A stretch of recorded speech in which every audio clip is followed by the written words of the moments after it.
अध्याय 10 की प्रस्तावना। पुरुष के लिए अंतिम मार्गदर्शन। स्त्री से जुड़ने की कला। कई बार पुरुष सोचता है कि स्त्री को समझना एक पहेली सुलझाने जैसा है, एक ऐसा रहस्य जिसे वह कभी पूरी तरह जान नहीं सकता। लेकिन इस किताब की यात्रा हमें बार बार यह सिखाती है कि स्त्री को समझना जानने या हल करने का विषय नहीं है, बल्कि अनुभव करने, सुनने और भावनात्मक रूप से साथ चलने की प्रक्रिया है। यह अंतिम अध्याय उसी गहन बोध की ओर ले जाता है, जहां पुरुष न सिर्फ स्त्री को देखता है, बल्कि पहली बार उसकी आंखों से खुद को भी देखने लगता है।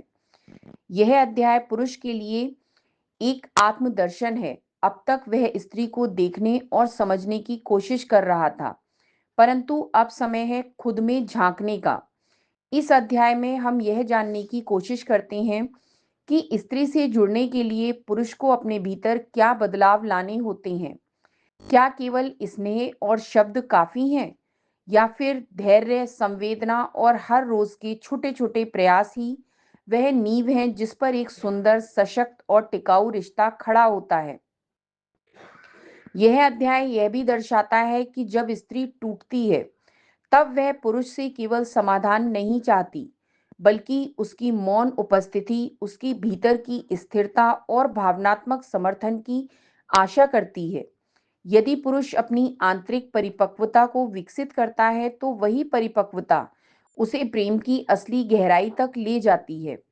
यह अंतिम अध्याय ना तो किसी निष्कर्ष की घोषणा है, ना किसी अंतिम उत्तर की तलाश। यह तो एक नए संबंध की शुरुआत है। ऐसा संबंध जो शक्ति की होड़ नहीं, बल्कि सम्मान की साझेदारी पर टिका हो, जो सिर्फ साथ चलने का वादा नहीं करता, बल्कि एक दूसरे को भीतर से पोषित करता है। स्त्री को समझने की यात्रा दरअसल पुरुष के भीतर एक नए पुरुष के जन्म की यात्रा है। यह अध्याय उसी नए पुरुष के लिए है जो स्त्री के साथ केवल चलना नहीं चाहता, बल्कि जीवन की पूरी धड़कन साझा करना चाहता है। स्त्री को समझना केवल उसके शब्दों या व्यवहार को पकड़ लेना नहीं है, बल्कि यह एक लंबी और गहरी यात्रा है। यह यात्रा भावनाओं की सतह से शुरू होकर